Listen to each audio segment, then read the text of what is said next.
பனை வளர்ப்போம் மண்ணை காப்போம். பனை மரம். In English it is called palm tree. This tree is friend of farmers.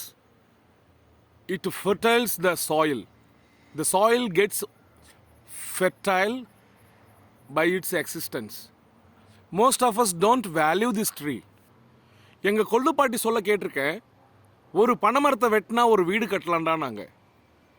அப்போ எனக்கு புரியலை, ஆனால் அவங்க சொன்னது உண்மை. அவங்க சொன்னது என்னன்னாக்க, ஒரு பனைமரத்தை வெட்டினாக்க அதில் இருக்க வாரைகளை வச்சு வீடு கட்டலாம். நான் சின்ன பிள்ளையா இருக்கக்குள்ள பார்த்தீங்கன்னாக்கா எங்கள் கிராமத்தில் எல்லாம் கூரை வீடுகள் தான். எல்லா கூரை வீட்லேயும் பார்த்தீங்கன்னாக்கா இந்த சென்டராக ஒரு பெரிய ஒரு பீம் மாரி போடுவாங்க. அதுக்கு பேர் தான் வாரை.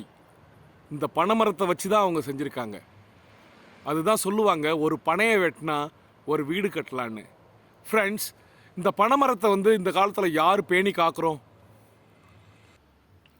கல்லு கடைகளை மூடணுன்றதுக்காண்டி ஈவேரா பெரியார் அன்னைக்கு எத்தனையோ பனைமரங்களை வெட்டி சாய்ச்சாங்க. ஆனால் அவங்க மக்களுடைய நலனுக்காண்டி தான் அதை செஞ்சாங்களே தவிர அவங்க பணங்களை வெட்டி வீழ்த்தணும்னு செய்யலை.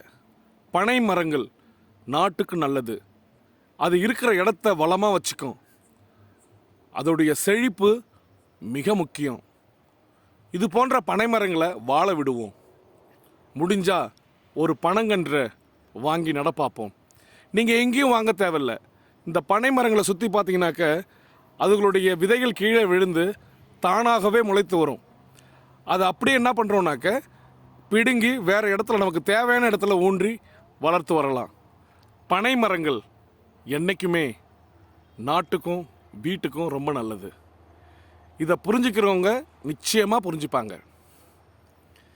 பிகாஸ் நான் 80s கிட்.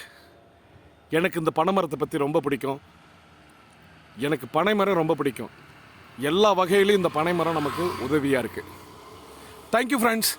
இந்த பனைமரத்தை பற்றி நான் ஒரு சின்ன விஷயம் சொல்லியிருக்கேன். இந்த விஷயம் பிடிச்சிருந்தாக்கா தயவு செய்து கமெண்ட் பண்ணுங்கள்.